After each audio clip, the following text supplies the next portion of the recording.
देखिए, आपको ये लगता होगा कि ये दोनों बराबर हैं, लेकिन ये बराबर नहीं होते हैं। इसको किस प्रकार सॉल्व किया जाता है, तो यहाँ पर देखेंगे कि 2 पर 3 की घात है और बाहर 2 की घात है, और यहाँ भी 2 पर 3 की घात और फिर उस पर 2 की घात है। तो इन सवालों का आपको लगता होगा कि बराबर होते हैं, लेकिन ये बराबर नहीं होते हैं। किस प्रकार सॉल्व किए जाते हैं, देखें। यहाँ पर कभी भी कोष्टक के बाहर घात हो, कोष्टक के बाहर घात हो, तो आपको घातों का हमेशा गुणा करना पड़ता है। यानी कहने का मतलब ये हुआ कि 2 पर 3 दूनी 6 की घात आएगी, तो 2 पर 6 की घात आएगी, इक्वल टू लगाएंगे, और यहाँ पर जैसे इसको सॉल्व करना पड़ता है तो इसको सॉल्व करना पड़ता है। यहाँ का पर कोष्टक तो नहीं लगा है और कोष्टक नहीं लगा है, तो इसका मतलब ये हुआ कि 2 तो लिखेंगे, और यहाँ पर 3 पर कितने की घात है, 2 की घात है, यानी हमें 3 का वर्ग करना है, और 3 का वर्ग करेंगे तो 3 का वर्ग कितना हो जाएगा, 9 हो जाएगा। तो यहां से आप देख सकते हैं कि यहाँ पर 2 पर 6 की घात आ रही है, तो यहाँ पर 2 पर 9 की घात आ रही है। तो आप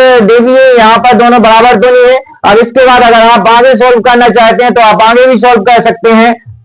2 को 6 बार लिखेंगे, यानी 2 का 6 बार करेंगे तो आपका 64 आ जाएगा, और 2 को 9 बार करेंगे तो आपका 512 आ जाएगा। तो आप यहाँ देखेंगे कि ये दोनों क्या है, अलग अलग हैं, लेकिन आपको लगता है कि ये दोनों समान है। तो आपको हमेशा याद रखना है कि आपको इस प्रकार से हल करना पड़ता है कि अगर कोष्टक के बाहर घात है, यानी कोष्टक लगा है, तो घातों का गुणा होता है, और अगर कोष्टक नहीं लगा है तो जो वर्ग लिखा है तो वर्ग करेंगे, घन लिखा है तो घन करेंगे।